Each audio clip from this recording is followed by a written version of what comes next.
Before we begin, here's a question to sit with. Have you ever told someone exactly what you needed, clearly, completely, more than once, and watched them hear you? Nod, say all the right things, and then change nothing? Not because they were malicious, not because they did not care, but because they did not believe that the cost of staying the same would ever actually arrive? Drop your answer in the comments as you listen. Zara Mitchell had tried everything else first. She had tried patience. She had tried clarity. She had tried the specific, careful honesty of a woman who loves someone enough to tell them the full truth rather than the version that would keep the peace. She had tried 3 conversations, each one more specific than the last. Each one received with the particular warmth of a man who was hearing words without absorbing their meaning. Because the meaning required him to believe that she would follow through, and Nathan Holt had spent 46 years in a world that did not require him to believe that anyone would follow through. So she followed through in the most complete way available to her. She made it look like she was gone, not to punish him, not to wound him, to give him the only version of the truth he was actually capable of receiving. 30 days later, Camille called him. He answered on the first ring. She said, "She is alive." He did not speak for 4 seconds. Then he said, "Where is she?" Camille said, "That is not the first question." She was right, and he knew it, because somewhere in 30 days of sitting with the absence of the woman he had taken for granted, Nathan Holt had finally started asking the right questions. He had just asked the wrong one first. Old habits, but he was working on it. Some people only understand what they had when it is gone, not threatened, not at risk, not being negotiated over in a difficult conversation that ends with both parties going to sleep in the same bed and waking up having resolved nothing. Gone. The specific finality of an empty closet, of a couch that still holds the impression of someone who used to sit on it every Sunday morning with a book and coffee, of a phone that rings and rings to a number that has been disconnected and will never ring back. This is a story about a woman who gave a man the only version of finality he could actually receive, and about what happened in the 30 days that followed, and about what arrived in Savannah, unexpectedly, on day 11, in a drugstore pregnancy test that changed everything about every decision that had seemed settled. This is not a simple story. It is not a story that rewards the person who caused the harm with an easy second chance.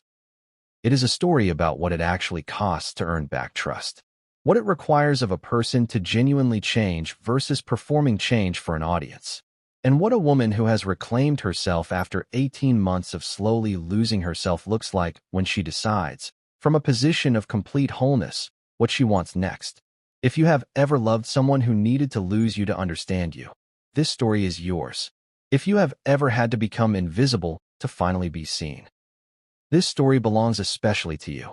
Before we begin, one ask, if this story finds something true in you today, right? She had to disappear to be seen in the comments. Let this family know you are here. Now, settle in. This one takes an hour, and every minute of it is worth it. Nathan Holt had grown up understanding, in the specific and bone-deep way that children absorb the truth of their circumstances, that certain things bent toward him rather than requiring him to bend toward them. Not because his parents had taught him this directly. His father, Richard Holt, was not a man who trafficked in arrogance. He was a man who trafficked in results, who had sold his first technology company at 34 and his second at 42 and had spent the years since moving capital between opportunities with the calm, unhurried precision of someone who understood that the world rewards patience and access in roughly equal measure, and that certain people were born with more of one than the other. Nathan had been born with both. Connecticut, private school, Yale, the specific educational pipeline of a world arranged for his arrival. He had walked into his first finance job at 23 with the particular confidence of someone who has never once sat in a room and wondered whether the room was built for people like him, because every room he had ever been in had been. He was brilliant. This was not a construction. He had the specific quality of intelligence that could hold multiple complex variables simultaneously and find the relationship between them before other people had finished reading the first variable. He had used this intelligence to build Holt Capital from a small growth equity operation into a firm with 42 portfolio companies and a reputation that attracted the best deal flow on the East Coast. He had also, without fully examining it, used this intelligence to construct an extremely sophisticated version of not looking at himself. Because looking at himself would have required acknowledging certain things. That his intelligence had become, in professional contexts, a way of being the smartest person in every room and ensuring that rooms were arranged so that this was always true. That his generosity, and he was generous, genuinely, with money and access and the specific currency of his attention when he chose to direct it, operated in the specific way of someone who gives things without asking what the person actually wants, because asking would require listening rather than deciding. That is love, and he did love, in the real way, with genuine feeling, operated the same way. He loved Zara Mitchell in the specific way of a man who had decided what loving someone meant and had proceeded to love her in that way without consulting her about whether it was the way she needed to be loved. Zara Mitchell had grown up 40 minutes from downtown Atlanta in a neighborhood that was not wealthy and was not struggling and was the specific kind of place where everyone knew what everyone else was dealing with and dealt with it together because there was no other workable option. Her father, James Mitchell, had worked for the Atlanta City Transportation Authority for 31 years. Not glamorously, not in a role that made the news or produced a building with his name on it. He had driven buses and later managed a maintenance depot and had shown up every day for 31 years with the specific integrity of someone who understood that the work you were trusted to do was worth doing well regardless of whether anyone was watching. He had died when Zara was 26, peacefully, in his sleep, of a heart that had run its natural course. At the memorial service, 47 current and former colleagues had come to speak about a man whom most people would have called ordinary, and what they said, one after the other, was that he had been the most consistently reliable person they had ever worked with, the one you called when things went wrong, because he never pretended problems were smaller than they were and never made you feel small for having them. Zara had absorbed this as the definition of character. She had carried it into everything she built. She had a degree in social work from Spelman College, chosen not for prestige, but because Spelman had a program that was specifically oriented toward community-based intervention, and she knew from the beginning that community-based intervention was what she wanted to do with her life. She had a master's degree in nonprofit management from Georgia State that she had pursued while working full-time at a workforce development organization that had eventually hired her into management and which she had eventually outgrown in the specific way that people with vision outgrow structures that were not built to hold that vision. The Atlanta Women in Tech Pipeline program had started in a borrowed conference room in a shared office building in Old Fourth Ward, with a seed grant of $42,000, 2 volunteers, and a curriculum that Zara had written herself across 14 months of evenings and weekends. 5 years later, it had its own space, a staff of 7, partnerships with 22 technology companies, and had placed over 300 women, predominantly Black and Latina women between the ages of 18 and 35, into technology careers that had transformed their economic trajectories. She had built this. Nobody had given it to her. Nobody had cleared the path. She had made the path by deciding to walk through the space where a path was needed and kept walking until the walking itself became the path. She was 34 years old when she met Nathan Holt. She was, at that point in her life, complete. Not looking for someone to complete her, not carrying a longing for the kind of romantic arrival that movies had suggested should have happened by now. She was a woman who had built something real and was in the full, productive, satisfying momentum of building more of it, and into whose life a very compelling, very intelligent, very attentive man had appeared and asked to be let in. She had been careful, for months careful. She had made him prove that the interest was genuine and not the acquisition impulse of a man who had mistaken her for a thing to be obtained. He had proved it, or rather, he had proved it convincingly enough that she had believed it. The proving had been real. She had not been wrong about that. The version of Nathan Holt that had shown up for 4 months of careful courtship was not a performance. It was a genuine expression of who he was capable of being. The problem was that it was also unsustainable, because being that version of himself required effort, and Nathan Holt had spent 46 years in a world that did not require him to sustain effort in the direction of another person's needs. The effort had peaked, and then, as effort that is not maintained tends to do, it had gradually declined. The first thing that changed was the events. In the early months, he had attended her foundation events the way a supportive partner attends the things that matter to the person they love, present, engaged, clearly there for her, asking the right questions, learning the names of her staff, understanding the work at a level that demonstrated he had actually read the materials she had shared. Then he had started attending them differently. He arrived with his own colleagues sometimes, deal contacts, potential investors, as if her events were venues for his networking rather than her work. He made introductions she had not asked him to make. He spoke on her behalf in conversations where she was present and entirely capable of speaking. She had noticed. She had said something. He had apologized and adjusted. For a while. Then there was the move. 8 months and he had said, "I want you to live with me." She had heard the want and felt the warmth of it, and had not yet fully calibrated the distance between "I want you to" and "will you." The apartment had been arranged before she agreed. Her things had been packed, not by her, while she was at work the day after she said yes. She had come home to find her old apartment empty and her possessions arranged in his penthouse with the specific efficiency of someone who had decided how this was going to go before she had fully decided to agree to it. She had said something. He had said, "I was trying to make it easy for you." She had said, "It would have been easier if you had asked me first." He had said, "I thought you would want this." She had said, "I do want to live with you. I wanted to be part of deciding how." He had heard the words. He had not heard the thing behind the words. The thing behind the words was this: "I am a person, not an arrangement. The decisions that affect my life belong to me as much as they belong to you. And when you make them without me, you are telling me, without meaning to, that my participation is optional." She had not yet said that thing that clearly. She was saving the clear version for the first conversation. The first conversation happened on a Sunday morning in February. They had been living together for 5 months. She waited until they had both had coffee and the morning had settled into the specific quiet of a Sunday that neither of them had scheduled fully. She sat across from him at the kitchen table and she said, "I need to talk to you about something, and I need you to actually hear it." He had put his phone down.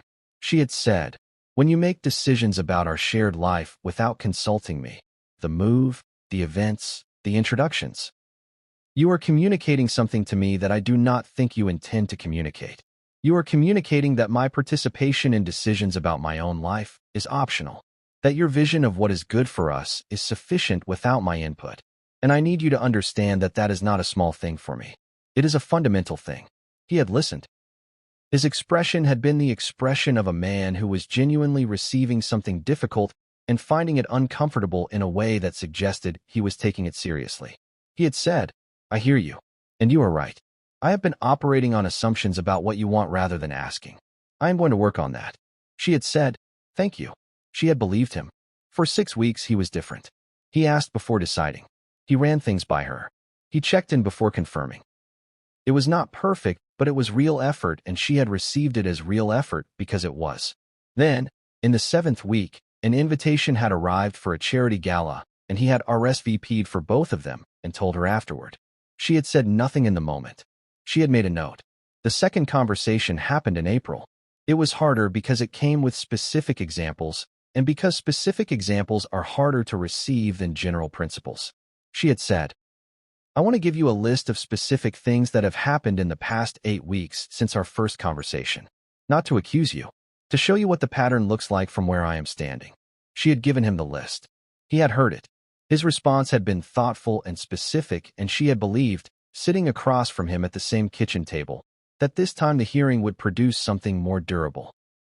3 weeks later, his communications director had appeared at a foundation board meeting, sent by Nathan, without Zara's knowledge, to discuss a potential partnership that Nathan had apparently initiated with one of her board members directly.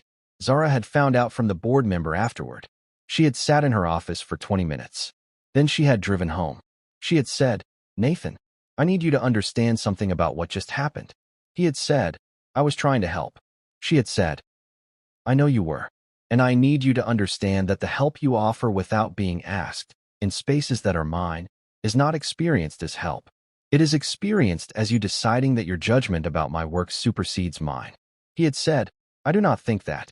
She had said, "I know you do not think it. But that is what the action communicates. Every time." He had said, "I will call the board member and explain." She had said, "Yes, you will." And then I need you to make me a promise. He had said. Anything. She had said. Promise me that before you act in any space that is mine, my organization, my professional relationships, my events, you will ask me first. Not inform me afterward. Ask me first. He had said. I promise. She had believed him again. She was beginning to understand something about herself that she did not want to understand. She kept believing him because she loved him. And love, in the absence of changed behavior, was becoming the thing that kept her in a situation that was slowly costing her something she could not afford to keep losing. The third conversation happened in July.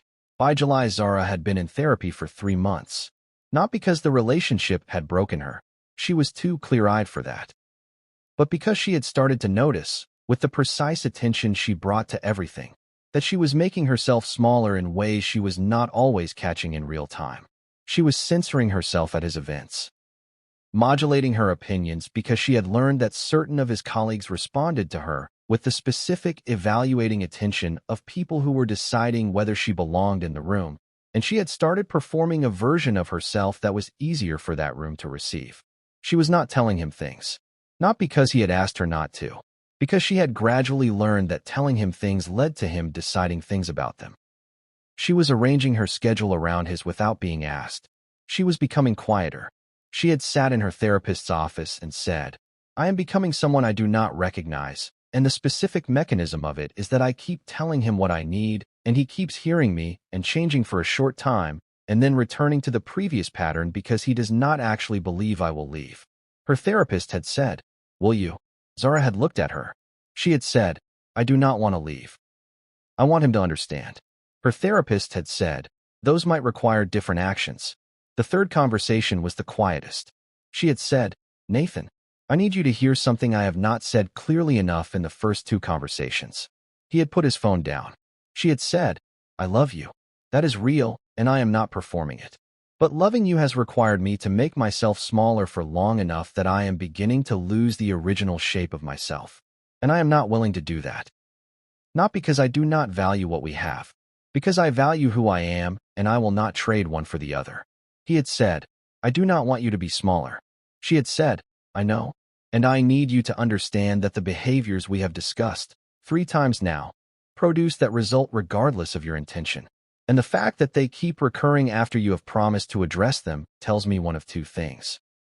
Either you do not yet understand them fully, or you do not believe I will actually leave if they continue. He had looked at her. She had said, I need you to know that I will leave. This is not a threat. It is simply true. He had said, I hear you. He had said it in the specific way he said I hear you, with warmth and presence, and the full appearance of a man who was receiving something important. She had looked at him. She had said, okay. She had gone to bed. She had lain in the dark for a long time. She had thought about her therapist's words. Those might require different actions. She had been thinking about different actions for 3 weeks. Camille Washington had known Zara Mitchell since they were both 19 years old and sitting in the same Spelman orientation session, and in the 15 years since she had been present for every significant moment of Zara's life with the specific, reliable presence of someone who understood that loving a person meant showing up especially for the moments that were complicated. She had been married for 7 years. She was a corporate attorney at a firm in Atlanta. She had 2 children, a house in Decatur, and the specific quality of practical intelligence that made her the person you called when you needed someone who could think through the mechanics of a difficult situation without letting emotion collapse the structure of the thinking. Zara had called her on a Tuesday evening in August. She had said, I need to tell you something, and I need you to not try to talk me out of it until you have heard the whole thing. Camille had said, okay. Zara had told her. There was a silence on the phone that lasted approximately 15 seconds. Then Camille had said, tell me everything from the beginning. Zara had told her everything from the beginning. When she finished, Camille was quiet for another moment. Then she said, you have thought about this completely. Zara said, yes. Camille said, and you have tried everything else. Zara said, 3 times. With specific examples. With promises. With genuine short-term change that does not hold. Camille said, and you believe this is the only version of the truth he can receive. Zara said, I believe it is the version that removes the variable that makes all the others ineffective. The variable is that he does not believe I will actually leave. If the leaving is complete and unambiguous, he has no variable to manage. Camille had said nothing for a moment. Then she said, "My cousin's apartment in Savannah." Zara said, "Yes. I was going to ask." Camille said, "It is yours for as long as you need it." Then Camille said, "There is one condition." Zara said, "Tell me." Camille said, "If at any point this stops being what you actually want and starts being what you feel you have to do, you tell me and we stop. I will not help you vanish if you are vanishing from fear rather than from strength." Zara had been quiet for a moment. Then she said, "I am vanishing from strength. I am not running from him. I am making a decision about myself." Camille said, "Then I am in." The preparation took 3 weeks. Zara went to work every day. She came home to the penthouse every evening. She made dinner twice. She went to a gallery opening with Nathan on a Thursday. She attended a board meeting for her foundation. She was present and warm and entirely herself, or the version of herself that had been showing up in the relationship, which was quieter and more careful than the original. She did not tell Nathan. She was not lying to him in those 3 weeks. She was simply not telling him the specific thing she was preparing. She had thought about whether this was fair. She had arrived at this. She had told him 3 times, with complete honesty and specific clarity, what she needed and what would happen if things did not change. He had heard her and chosen not to believe that the consequences were real. The consequence was now being made real. That was not deception. That was follow-through. On the Thursday of the 3rd week, she had made an appointment with her own attorney, not Camille, a different attorney, to understand the legal landscape of what she was doing and what it did and did not constitute. Her attorney had said, "You are not committing fraud. You are not making a false report to law enforcement. You are leaving.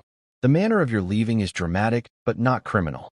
You are an adult who is allowed to leave a relationship. The arrangement of your personal belongings to suggest a particular conclusion is not a legal matter," she had said, and the pregnancy question, if that ever arises. Her attorney had paused. She had said, "I am not pregnant. But if I were to discover I was, at any point, what would my legal position be with respect to informing the father?" Her attorney had given her an answer that was thorough and specific, and that she had filed in the back of her mind as relevant information she hoped she would not need. She had needed it 11 days later. The night before, Nathan had come home late from a dinner meeting. She had been awake in bed reading. He had sat on the edge of the bed and told her about the meeting, a deal that was moving forward, the specific details of a negotiation that he found intellectually engaging. She had listened. She had asked a question. He had answered it. He had kissed her forehead before turning off the light. She had lain in the dark for 2 hours. She had thought about who he was when he was like this, present, warm, genuinely engaged, the version of him that had made her believe he was worth the trying. She had thought about how real that version was and how intermittent. She had thought about her own organization, about the 300 women whose trajectories had changed because she had decided to build something rather than wait for it to be built for her. She had thought about what it would mean to stop waiting for Nathan to become the continuous version of himself. She had gotten up at 5 in the morning. She had not woken him. She had taken one bag. She had left. The Savannah apartment was on the 2nd floor of a converted Victorian house on a quiet street in the Starland district. Camille's cousin was an artist who spent most of the year in residency programs and who left the apartment in a state of warm, slightly chaotic charm. Books everywhere, plants on every surface, a kitchen that had clearly been used with genuine enthusiasm, a back window that looked out over a small, overgrown garden. Zara had walked in at 7 in the morning with her one bag, and she had stood in the middle of the living room for approximately 3 minutes. Then she had sat down on the couch. Then she had started to cry. Not the crying of grief exactly, the crying of release.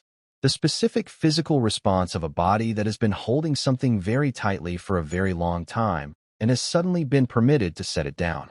She cried for about 20 minutes. Then she washed her face. Then she made coffee in the unfamiliar kitchen and took it to the back window and looked at the overgrown garden in the early morning light and felt, for the first time in 18 months, like she could breathe the full depth of her lungs without calculating the effect of the breath on someone else in the room. Nathan found out at 6 in the morning. His assistant called. Then the police. The car near the bridge. Her phone inside. Her wallet. The personal arrangement of things that said what it needed to say. He had stood in the penthouse in his pajamas at 6 in the morning and listened to the detective on the phone describe the scene, and he had felt something happen in his body that he did not have the language for, because he had never felt it before. Not panic, not the managed version of concern, something that went deeper than either. The specific physical sensation of understanding that there is something in your life that is irreplaceable and that you have been treating as furniture. He sat down on the couch. He sat there for a very long time. His assistant arrived. His attorneys were notified. A communications brief was prepared. A press statement was drafted. He looked at the press statement. He said, "Do not release that yet." He sat on the couch. He thought about the third conversation. "I am not willing to do that.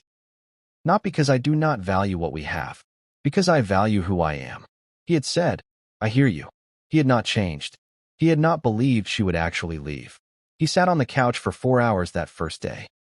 Then he went to the window where she had stood watching the city with her coffee in both hands. And he stood there, and he looked at the city, and he thought about all the mornings she had stood in this exact spot, and what she had been thinking while she stood here that he had not asked about, because he had not been in the habit of asking. He had been in the habit of telling. He understood this now with the specific, brutal clarity of someone who has been given the complete picture all at once. He went to therapy on day 4. His therapist was a woman he had been seeing intermittently for 3 years. Intermittently because he had been going when he felt he needed a professional sounding board and not going when things were running smoothly, which had been most of the time, because things running smoothly had been his definition of things going well. He had called her on day 3 and said, "I need to see you every week. Starting this week." She had said, "Of course." On day 4 he sat across from her and said, "I do not know how to do this." She said, "Do what?" He said, "Sit with something I cannot fix." She said, "That is the most honest thing you have told me in 3 years." He had looked at her. She had said, "In every session we have had you have come in with a problem you have already identified and a solution you have already outlined, and you have used me to stress test the solution. You have never come in not knowing what to do." He said, "I do not know what to do." She said, "Good. Tell me about her." He talked about Zara for 45 minutes. Not the resume version. Not the list of qualities he admired. He talked about the specific texture of her. The way she moved through a room. The quality of attention she gave to her staff members' problems. The particular laugh she had when something genuinely surprised her. The way she held her coffee cup with both hands. The things she did when she was thinking hard where her left hand went to the back of her neck without her noticing. He talked about her for 45 minutes. His therapist said, "That is the first time I have heard you talk about a person rather than a role they occupy in your life." He sat with that. She said, "What did she need from you?" He said, "She needed me to see her as a complete person, not as someone whose life gained meaning by proximity to mine." She said, "Did you do that?" He said, "No." She said, "Why not?" He said, "Because I did not believe she would leave if I did not." The room was quiet. He said, "That is a terrible thing to say out loud." She said, "Yes. It is also the most true thing you have said today. Keep going." On day 9, he went into her home office in the penthouse, the small room she had set up for foundation work, the one he had always considered secondary to the rest of the apartment. He had not spent time in it while she was alive. He sat at her desk. Her bookshelves lined one wall. Not decorative books, working books, annotated, post-it noted, organized in a system he did not recognize, but which was clearly a system. Workforce development frameworks, nonprofit management texts, research papers printed out and highlighted, a shelf of notebooks, each labeled by year and quarter.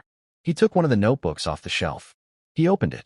It was a working journal from 2 years ago, notes from site visits to portfolio companies, meeting notes with city officials, curriculum planning documents, grant writing drafts, reflections on what was working and what needed to change. He read for 2 hours. He put the notebook back. He took the next one. He read for 2 more hours. He understood, sitting at her desk in the small room he had always considered secondary, the full scale of what she had been building and what it had taken to build it and how it worked and why it mattered. He understood it in the specific way you understand something when you finally look at it with full attention instead of the peripheral attention of someone who has decided that the thing is known and accounted for. He had not known. He had not accounted for it. He had called it meaningful work and attended its events and written checks and considered himself a supporter. He had not understood it. There was a difference. On day 14, he received the foundation application. The program director, a woman named Priya who had been with the organization for 3 years and who was clearly the kind of person Zara hired precisely because they could hold things together, had submitted a major grant application to Nathan's family foundation. The application had been in preparation for months. Priya had completed it after Zara disappeared because she understood that the work had to continue. Nathan read the application across 2 days. All of it. The narrative sections and the program data and the outcome metrics and the theory of change documentation and the budget justification and the letters of support from the partner companies. He had been to this organization's events. He had not known what was in it. He sat with that for a day. Then he called his foundation director. He said, "The Atlanta Women in Tech Pipeline application. I want to fund it." His foundation director said, "Wonderful. At what level?" He said, "4 times the request." A pause. She said, "That is a significant commitment." He said, "Yes. I want it structured as a multi-year unrestricted grant. No reporting requirements beyond what they already do. No naming rights. No mention of Holt Capital or the Holt Foundation in any public communications." She said, "No naming rights." He said, "No." She said, "That is unusual for a grant of this size." He said, "I know." She said nothing for a moment. Then she said, "I will have the documentation prepared." He said, "Thank you." He hung up. He sat in his office. He thought about what his therapist had said. Different is not the same as changed. Changed requires doing the practice when it is inconvenient. This had not been inconvenient. He had money. Giving money was not the practice. The practice was smaller. It was daily. It was the Tuesday mornings. He did not know yet if he was capable of the practice. He was beginning to understand that finding out was going to require Zara being alive. He sat with not knowing for 16 more days. On day 11, in Savannah, Zara came back from the drugstore. She had been feeling off for 4 days. Fatigue. A specific kind of nausea that arrived in the morning and departed by midday. She had attributed it to everything: the stress, the sleep disruption, the upheaval of a major life decision, and its aftermath. She sat on the bathroom floor of the Savannah apartment with the test in her hand, and she felt something she would later describe to Camille as the specific sensation of the universe making a decision about your life that you had not been consulted on. She sat there for 40 minutes. She thought about many things. She thought about her father, who had shown up for 31 years for things that did not adequately reward him, and what he would say if she called him right now. She thought about the baby. She thought about Nathan. She thought about the press conference she had watched on her phone on day 6. The face she had not expected. Not the managed face. The broken open face. She had not planned for that face. She had planned for the managed face. She sat on the bathroom floor for 40 minutes. Then she got up. She called Camille. She told her. Camille was quiet for a long time. Then she said, "What do you want to do?" Zara said, "I do not know yet. I need to think." Camille said, "Take the time." Zara said, "How long can I have?" Camille said, "As long as you need." Zara said, "I need to see who he is at the end of 30 days before I decide anything." Camille said, "Then we wait 30 days." Camille called him on day 30. She had watched him at the press conference and in the newspaper coverage and in the specific way that information travels among the specific people who were connected to both of them. She had watched the foundation grant announcement come through. No name, 4 times the amount, unrestricted, and she had watched Zara receive that information with the specific, quiet expression of a woman who was updating her model of a person she thought she had fully mapped. She called him at 9 in the morning. He answered on the first ring. He said, "Yes." She said, "She is alive." The silence lasted 4 seconds. He said, "Where is she?" She said, "That is not the first question." He stopped. He said nothing for a moment. Then he said, "Is she all right?" Camille said, "Yes." He said, "Is she safe?" Camille said, "Yes." He said, "Is she?" He stopped. "Tell me what the first question is." Camille said, "The first question is whether you understand why she left." He said, "Yes."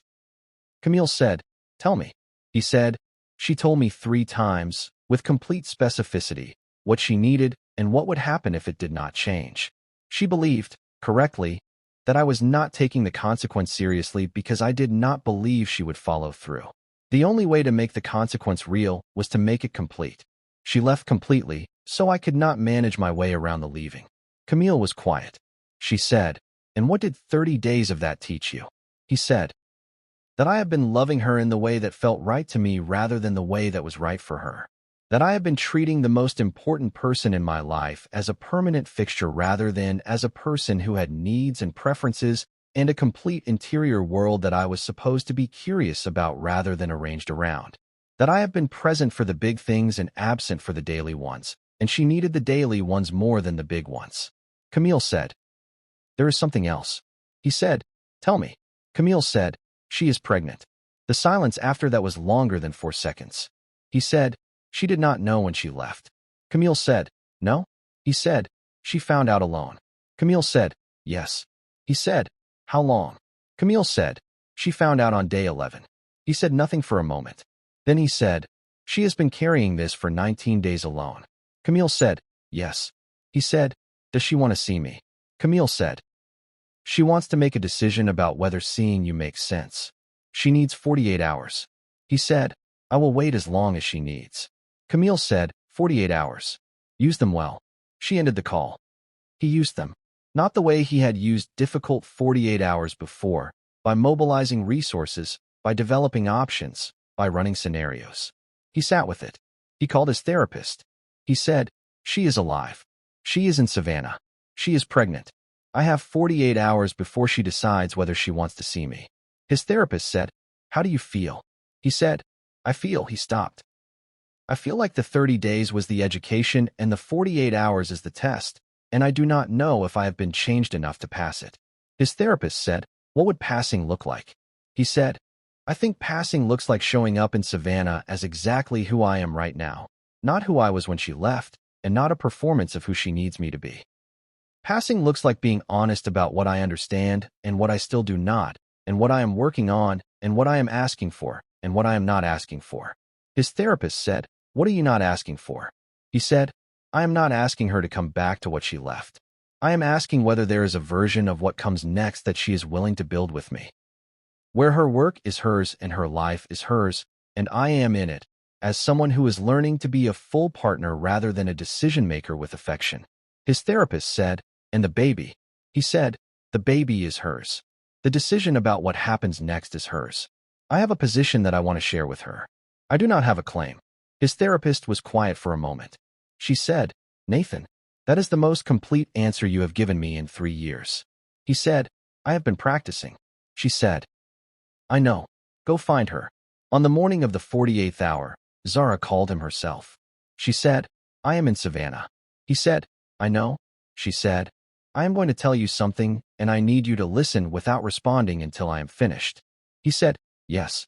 She said, "I left because I had tried everything else. 3 times. With examples and clarity and patience. And you heard me every time and changed nothing because you did not believe I would go. I did not fake my death to punish you. I made my leaving complete because incomplete leaving was not going to change anything. I needed you to have the experience of complete loss." He said nothing. She said, "I found out about the baby 11 days in. I did not know when I left. I want you to understand that what I am about to decide is not determined by the pregnancy. It is determined by who you are right now." He said, "I understand." She said, "Are you different from the man I left?" He said, "I think so. And I want to be honest that my therapist told me that different is not the same as changed. Different is a state. Changed is a practice. I have been different for 30 days. I have not yet been tested in the ordinary days. I cannot tell you I am changed. I can tell you that what I understand now is specific enough that I believe the practice is possible. And I can tell you that I want to do the practice with you. If you are willing to give me the chance to show you rather than just tell you." She was quiet. Then she said, "Come to Savannah tomorrow. No team. No car service. No plan. Just you." He said, "I will be there." She said, "And Nathan?"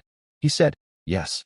She said, "If you arrive and you are still managing this, if I feel the managing in the room, I will tell you directly. And I will leave again. And this time it will be final." He said, "I know." She said, "Good." She ended the call. She sat on the small balcony of the Savannah apartment. The neighborhood was waking up around her. A dog walking past on the street below, a woman leaving for work, The sounds of an ordinary morning in a city that had nothing to do with her previous life and which had become, across 30 days, the place where she had remembered who she was. She placed both hands on her stomach. She did not know yet what this was going to become, but she knew who she was. And that, she had learned across 30 days of quiet in Savannah, was the only foundation that mattered. He drove 4 hours down I-95 from New York to Savannah in a car. He drove himself, not a driver, not a service. He had gotten up at 5 in the morning and made coffee and stood in the kitchen of the penthouse that had become, across 30 days, the specific geography of everything he had failed to be. He thought about the drive. He had not driven himself anywhere in 4 years. He had stopped driving himself because there was always someone to drive him, because having someone to drive him was one of the accumulated comforts of the life he had built, and like most accumulated comforts, it had arrived so gradually that he had not noticed the distance it created between him and the ordinary physical experience of moving through the world under his own power. He drove. The interstate gave way to Georgia farmland, and the morning gave way to midday, and he had nothing in the car except himself and the 30 days and the specific honest awareness that he was about to be seen by the one person in his life who had ever really tried to see him, and that there was no version of this in which managing the interaction was going to work. He arrived at the address Camille had sent him at 11:47, a converted Victorian house on a quiet street. A second-floor apartment. He sat in the car for 3 minutes. Then he got out. He walked up the exterior staircase. He knocked. She opened the door. She looked different. Not dramatically. She was still herself, completely and recognizably herself. But the specific quality of her presence was different from the last time he had seen her. The careful modulation was gone. The slight performance of ease that he had not noticed until he saw the absence of it. She was just herself, unheld, unmanaged, completely present in the frame of her own life.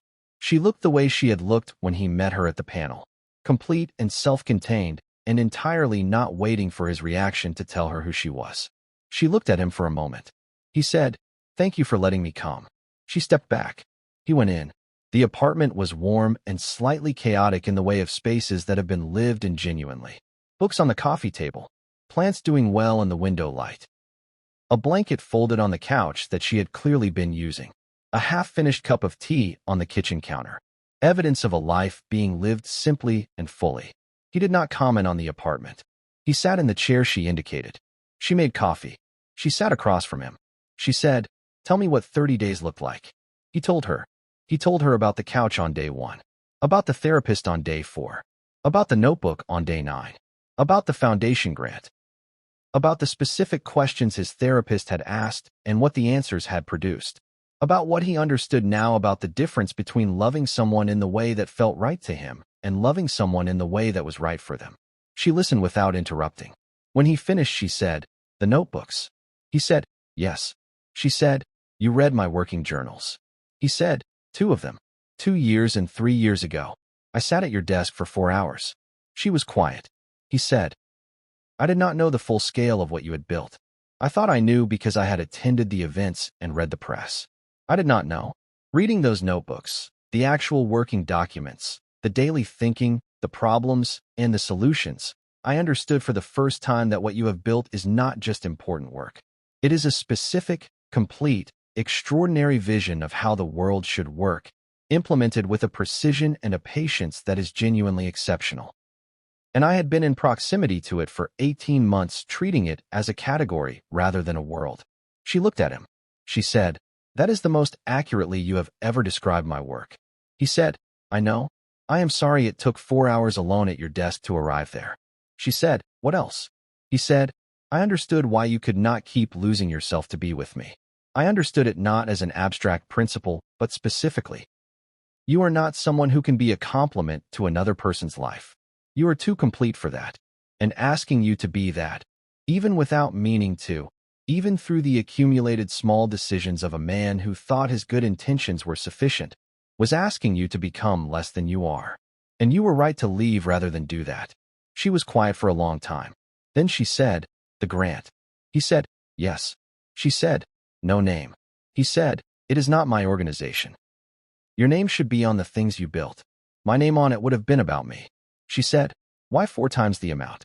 He said, Because I read the full application and I understood what the resources would make possible. And because doing something useful was the only thing that felt honest while I was sitting with the loss of you. She looked at him.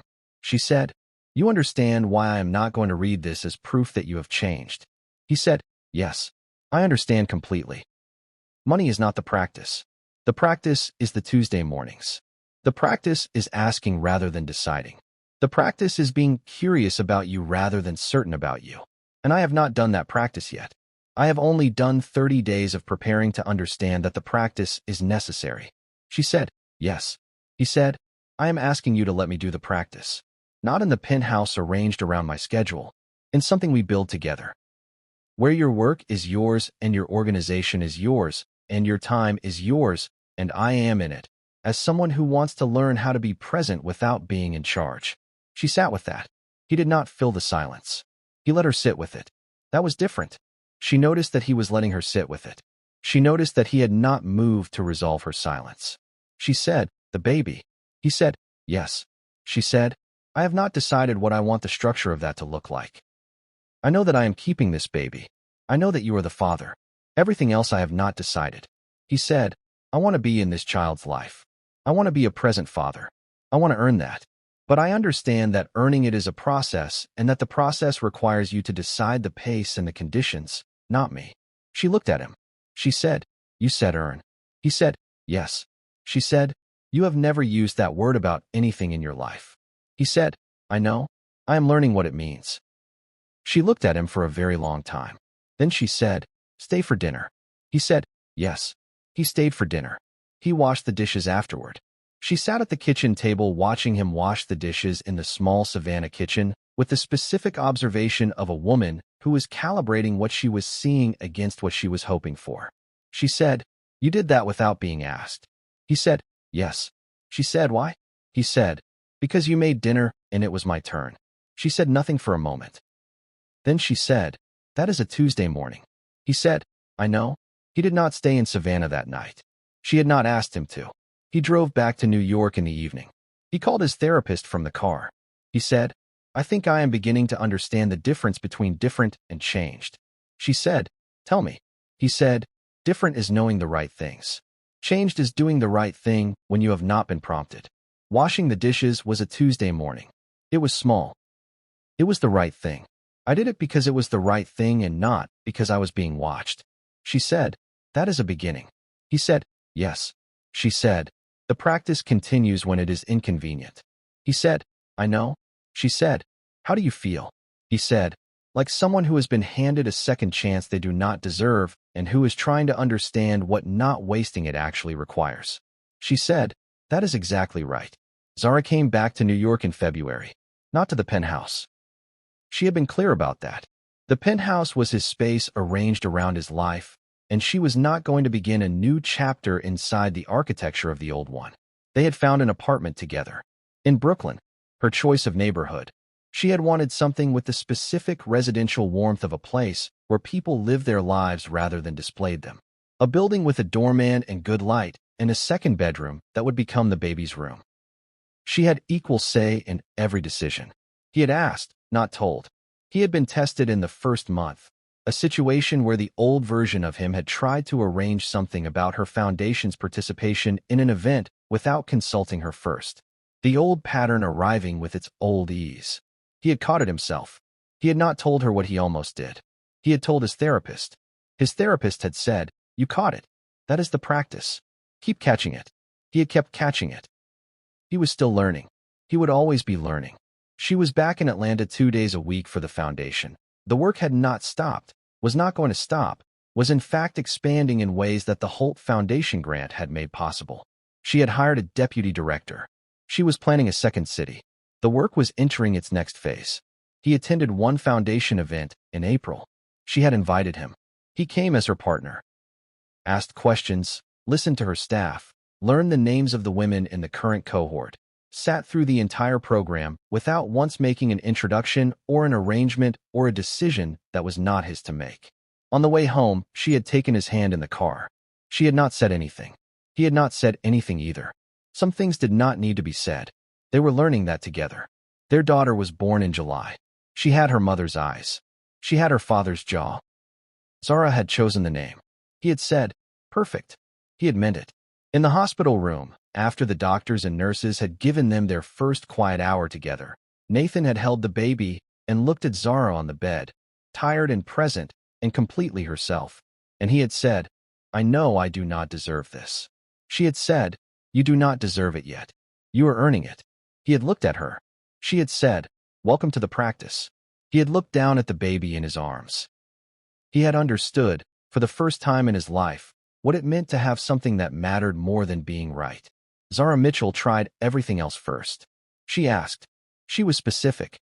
She drew lines and explained them and gave the man she loved every opportunity to be who she had chosen to believe he was. He heard her. He did not change. So she disappeared, not in weakness. In the specific, clear-eyed strength of a woman who understood that the only version of the truth he could receive was the version without her in it. And in 30 days of sitting with the absence of everything he had been taking for granted, Nathan Holt did something he had spent 46 years successfully avoiding. He looked at himself, without anything to hide behind. Without the company and the money and the accumulated comforts that had allowed him to avoid the specific question of who he was when those things were removed. He did not like everything he saw. That was the right response. She came back not because he had fixed himself. She came back because the version of him who understood that he was not yet fixed and who was doing the daily, honest work of trying to become someone worthy of the life he wanted was different enough from the version she had left to be worth the risk of trusting with the work ahead. She had not forgiven him because the baby required it. She had made a decision, from a position of complete wholeness, in a Savannah apartment where she had spent 30 days returning to herself, about what she wanted her life to contain. He was part of it, on her terms, and he showed up for those terms. One Tuesday morning at a time. Final question for you. Has there ever been someone in your life who needed to lose you completely before they could truly see you? And did they become someone worth going back to? Leave your answer below. Your voice belongs in this conversation. If this story found something real in you today, share it with someone who needs to hear it. One share. It costs nothing and means everything. I love you all. I will see you in the next story.